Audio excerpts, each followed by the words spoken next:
अब एक बार बात केरल की भी कर लेते हैं। केरल की 20 सीटों पर स्थिति क्या है, बीजेपी कितनी सीटें ला सकती है? कांग्रेस, चूंकि वायनाड से राहुल गांधी यहीं से चुनाव लड़ रहे हैं, ये देखें इस वक्त बीजेपी 3 सीट, एलडीएफ 6 और यूडीएफ की 11 सीट, ये केरल की परिस्थिति है। इस पर भावेश जल्दी से क्विक कमेंट।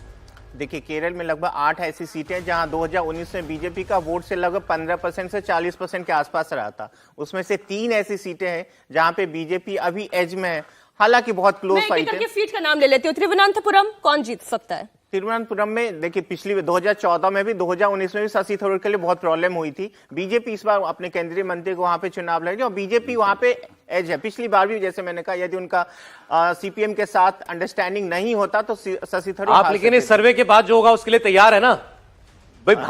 भावेश जो है बीजेपी को केरल में 3 सीट दे रहे हैं। आप बहुत ट्रोल होंगे इस पर। केरल में कैसे सीटें आ गई? मुझे पता है उसके लिए, मुझे पता है। अटिंगल को भी एक बार जोड़ दें, उसके बाद फिर आपके लिए शायद आपको लग रहा है ये का आंकड़ा होगा। यहाँ पे त्रिशूर की सीट एक ऐसी है जहाँ पे बीजेपी जो है वो अच्छा कर सकती है। यहाँ पे तिरुवनंतपुरम की सीट ऐसी है जहाँ पे अच्छा कर सकती है। तिरुवनंतपुरम में चंद्रशेखर को आपने राजीव चंद्रशेखर को दिया भी है सीट। उसके अलावा अतिंगल की सीट, जैसे आप कह रही थी, अतिंगल वाली सीट एक ऐसी है जहाँ पे अच्छा, एर्नाकुलम की सीट है जिस पे बीजेपी, क्योंकि वहाँ पे वो जो है ए के एंटनी का प्रभाव बहुत ज्यादा होता था, तो उनके बेटे भी इस बार चुनाव में वहां से नहीं। केरल की बात करें तो वायनाड की भी बात कीजिए, राहुल गांधी की सीट की भी बात कीजिए। नहीं, केरल हम तो ये मान रहे हैं कि जो जितनी सीटें कांग्रेस को मिलेंगी वो कांग्रेस को केरल से ही मिलेंगी। ये बड़ी इंटरेस्टिंग बात है। देखिए, यहाँ कांग्रेस पार्टी, इसमें यूडीएफ में आप गिनिए, कांग्रेस पार्टी डाउन हो रही है।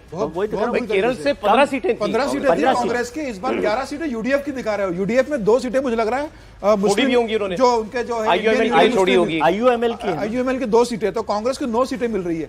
अगर आप देखेंगे तो एक मल्लपुरम आईयूएमएल की सीट। हाँ, तो मुझे लगता है कि 2 राज्य जो पिछले चुनाव में कांग्रेस को बहुत बड़ा समर्थन दिया था, पंजाब और केरल से, उन दोनों राज्यों में कांग्रेस को नुकसान हो रहा है। तो ऐसी स्थिति मुझे लगता है कि कांग्रेस का जो प्रदर्शन 52 सीटों का रहा था, उससे भी कम सीटें कांग्रेस मुझे लगता है 2024 में जाएगी, केरल और पंजाब के कारण, क्योंकि किसी और राज्य में कांग्रेस को बहुत ज्यादा सीटें मिलती मुझे लग नहीं रही है। तो यह तय है कि कांग्रेस का प्रदर्शन 2014 और 2019 से भी बुरा होने वाला है।